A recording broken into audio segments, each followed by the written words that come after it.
Yun mga idol, nag-regen na sadya mga idol, nag-regen, napagid mi sa lugar nga ngiyog kayo, naiwakwak dire karon. Pero nag-regen siya mga idol. Yung nagkuha ng sign sa pitaka. Sign sa bulang kristal day. Yung taas ang RPM. Niaksyon taas ang mo taas kinang temperature ani mga idol. Basta mag-regen. Ayan oh. Hapit na mo 1,000 mga idol na mga 970 revolution per minute siguro. So direta sa kuan, direta siyang tambulotso, talambutso. Yan, direta sa talambutso.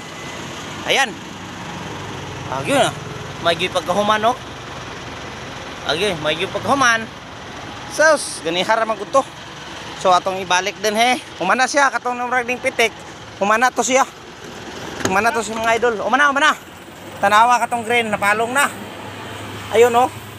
Ayun. Napalong ng green. Sign sa kuan bulang kristal o ang RPM balik na sa normal. Okay. Pero i-try na to cambio kay kung naiusahay mo balik yapon siya, i-try na to cambio. Di na mo balik to siya. Try to. Clutch.